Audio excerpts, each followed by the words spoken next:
मेरे अजीज दोस्तों और बुजुर्गों, अतीक अहमद एक नहीं है। उत्तर प्रदेश की सरजमीन पर ऐसे हजारों अतीक अहमद है जो जेलों में सड़ रहे हैं और घर वाले परेशान। कब तक हम लोग ये नाम निहाद सेकुलर पार्टियों के डर से, खौफ से जिंदगी गुजारेंगे? कब तक हम बीजेपी से, मोदी से, आरएसएस से डरेंगे? अरे डरना किसी से नहीं है।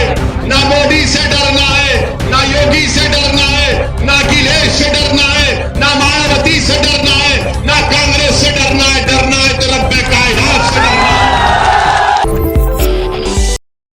मेरे अजीज दोस्तों और बुजुर्गों, योगी सरकार ने अतीक साहब के कई घर को तुड़वा दिया, कई लोगों की तस्वीर लगा दिए। मगर हम मुख्यमंत्री से पूछना चाहते हैं कि जब आपने तस्वीर उन लोगों की लगा दी तो जरा उन नेताओं की तस्वीर भी लगा देते आप, जिनके खिलाफ आपकी सरकार ने तमाम क्रिमिनल केसेस को वापस लिया। आप उन लोगों की भी तस्वीर लगा देते जिन्होंने मुजफ्फरनगर के फसादात पर के सिलसिले में उन पर बहुत बड़े बड़े इल्जामात, मुकदमात आयद किए थे। मगर तस्वीर लगती है तो हमारी लगती है और दुनिया को यह बताया जाता है कि देखो ये कैसे लोग हैं। मेरे अजीज दोस्तों और बुजुर्गों, याद रखिए कि भारत की सियासत में एक तल्ख हकीकत है कि जिस समाज के पास उसका नेता होगा, उस समाज के मसाइल को हल किया जाएगा।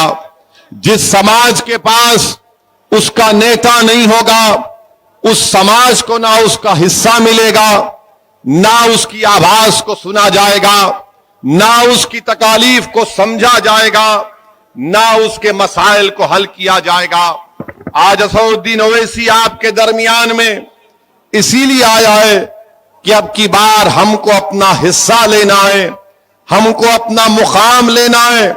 और याद रखिए कि मेरी तकारीर को सुनकर जज्बात में आके नारे लगाने से आपको अपना हक नहीं मिल जाएगा।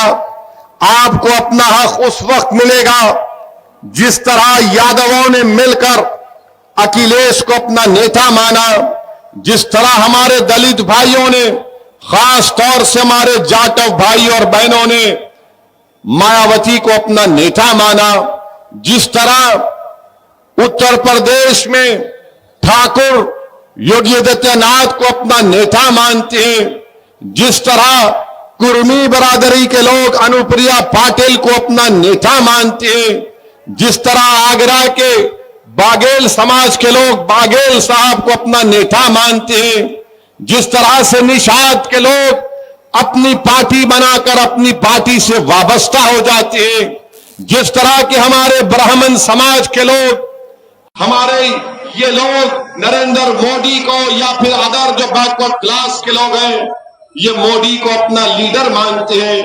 मैं आपको ये बात बताने आया हूं, उत्तर प्रदेश में मुस्लिम अक़लियत की कोई आवाज नहीं, मुस्लिम अक़लियत के वोटों की कोई अहमियत नहीं है, मुस्लिम अक़लियत को उनका हिस्सा नहीं मिलता, मुस्लिम अक़लियत का कोई नेता नहीं है। मेरे अजीज दोस्तों और बुजुर्गों, ये हालात को आपको तब्दील करना है। याद रखो, कोई आसमान से उतर कर नहीं आएगा, कोई नीचे जमीन से निकल कर नहीं आएगा, बल्कि आपको इन हालात को तब्दील करना है। अल्लाह ने कुरान में फरमा दिया कि अल्लाह उन्हीं लोगों के हालात को तब्दील करता है जो अपने आप को तब्दील करना चाहते हैं। अगर आप तब्दील करना चाहते हैं, अगर आप एक करवट लेंगे तो मुझे यकीन है कि इंशाअल्लाह ताला उत्तर प्रदेश में एक इन्कलाब बर्पा होगा। और मैं आपसे वादा कर रहा हूं, कि इंशाअल्लाह ताला अल्लाह सुब्हानहू ताला जब तक असदुद्दीन ओवैसी को जिंदा रखेगा, अल्लाह जब तक मुझे जिंदा रखेगा, मेरी पूरी कोशिश होगी कि उत्तर प्रदेश में इन्कलाब बर्पा हो, हर नौजवान के दिल में तब्दीली पैदा हो, हर बुजुर्ग की सोच में तब्दीली पैदा हो, और हमारी इज्जतदार माँ और बहनों के आंख से आंसू बहना कम हो जाए और हम उनको एक दिलासा दिलाएं। मैं कभी ये नहीं चाहूंगा कि जिस तरह हमारी एक बहन शाइस्ता अपने शौहर का पैगाम सुनाते हुए जज्बात से मगलूब हो गए और आंख में आंसू आ गए। थोड़ी देर के लिए मैं अपनी ज़द्दार माँ और बहनों से अपील करूंगा कि तुमने अपनी एक बहन को, अपनी एक माँ को, अपनी बेटी को सुना कि जिसका शौहर उसके तरफ नहीं है, जिसके बेटों के पास, उनकी औलाद के पास अपना बाप उनके साथ नहीं है। मेरे अजीज दोस्तों और बुजुर्गों, अतीक अहमद एक नहीं है। उत्तर प्रदेश की सरजमीन पर ऐसे हजारों अतीक अहमद है जो जेलों में सड़ रहे हैं और उनके घर वाले परेशान। आज मैं आपसे अपील करने आया हूं कि ये नाइंसाफी को खत्म करना है। कब तक हमारी बहन अपने जज्बात को, अपने शौहर के जज्बात को जेल के अंदर से पढ़कर यहां पर सुनाएंगे?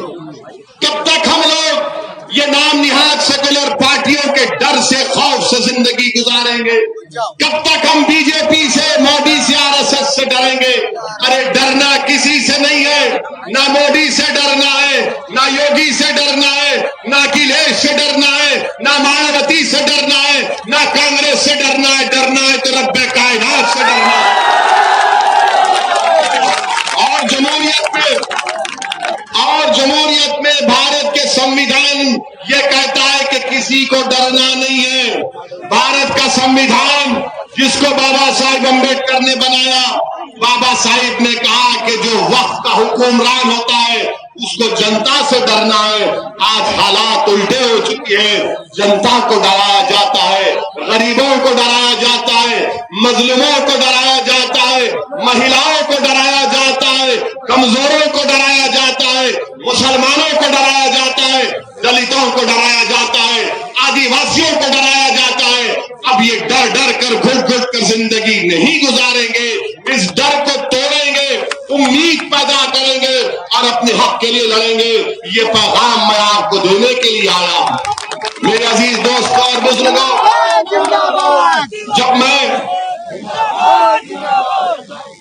जब मैं ये कहता हूं कि उत्तर प्रदेश में मुस्लिम अक़लियत को अपनी लीडरशिप बनाना है, तो सब लोग इल्जाम लगाते मुझ पर कि ओवैसी वोट काटने को आया हूं। मेरे अजीज दोस्तों और बुजुर्गों, मैं एक मिसाल देकर आपको यहां से एक फिक्र देकर चला जाऊंगा। आप जानते हैं कलीम सिद्दीकी कौन है? मौलाना कलीम सिद्दीकी का नाम सुना आपने? सुना ना? जिनको यूपी की एक पुलिस ने, एटीएस ने गिरफ्तार किया।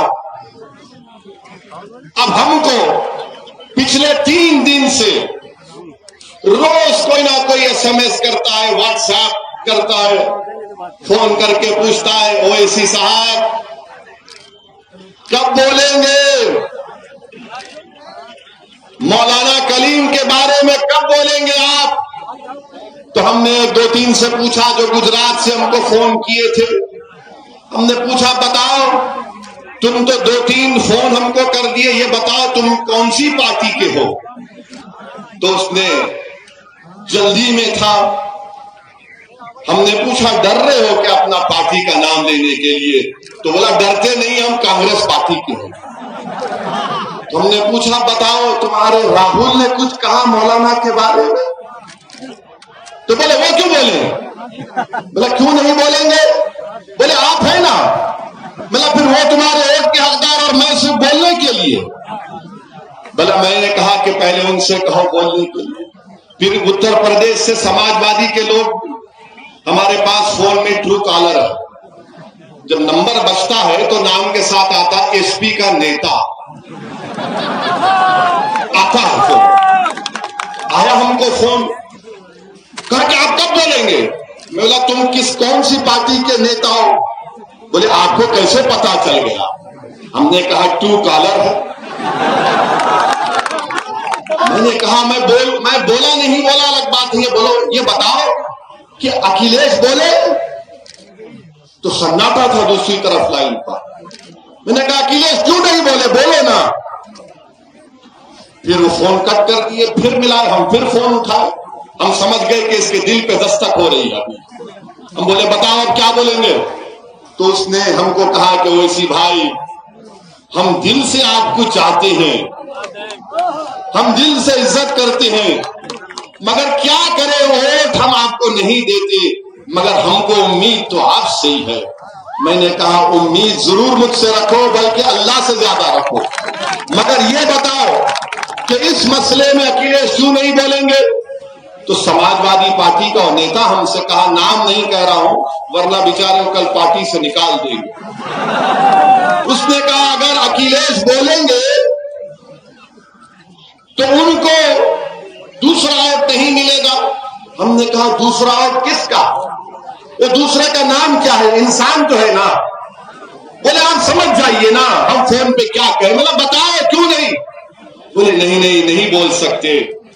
हमने कहा सुनो, चाहे कलीम हो या कोई गैर मुस्लिम हो या दलित हो, अगर जुल्म होता है तो असदुद्दीन ओवैसी सबसे पहले बोलता है और बोलता रहेगा।